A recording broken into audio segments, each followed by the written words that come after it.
One reason people fail or fall is uninspiring goals. Uninspiring goals. And how do you fix that? You tap into your emotions.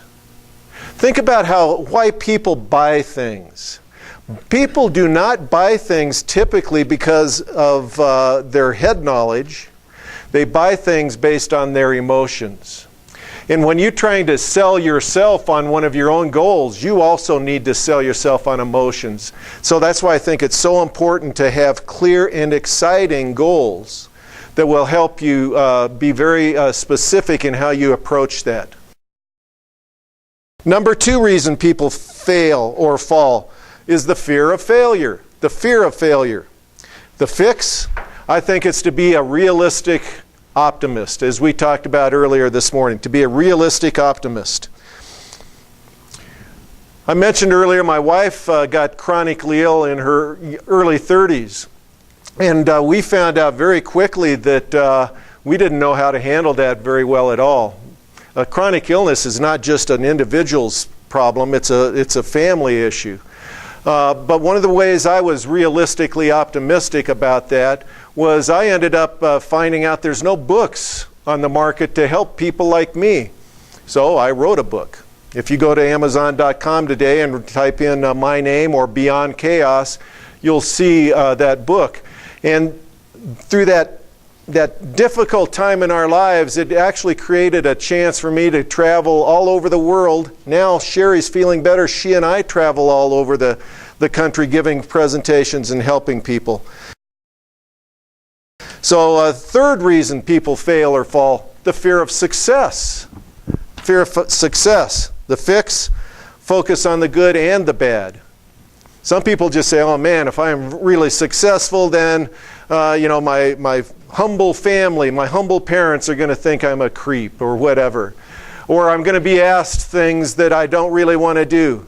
But focus on the good. Success is not a bad thing. Number 4, an unrealistic timetable. An unrealistic timetable. The fix for that is make it doable hard, not destructively hard. Make it doable hard, not destructively hard. Harvard and Michigan, University of Michigan, did a study on optimal motivation. Optimal motivation. Now pretend for a moment that you're a soccer coach and your team is 1-9 and lost 1. And this week you're playing a team that has won 1 and lost 9. How motivated is your first place team going to be? Not very motivated. Too easy. This is going to be too easy. Switch it around. You're the 1-9 team going against the league leaders. How motivated is your team going to be? Well, very maybe. Here's how I see that. Oh, and as they're doing calisthenics in the back of the row, they're going, we're going to get killed. Even though there are upsets in every sport and every season, I think actually the motivation is pretty low. Now think about this. Your team is 9-1. This week you're playing another 9-1 team. How motivated is your team? Highly. As a matter of fact, University of Michigan and Harvard said 50-50 chance. That's optimal motivation. So when you set your goals, set some goals that are realistic but pushing the envelope. Number 5, worrying about the plateaus. Every once in a while you'll go off on a quest to achieve a goal and you're having some progress, and then all of a sudden it seems to stall out. You're on this plateau. And that's when many people then stop. Don't let that stop you, because the real people who have real success work through that plateau. And the fix is have perseverance and celebrate the upcoming breakthrough. There's an interesting book by Jim Collins, and he talks about what he calls the 20-mile march.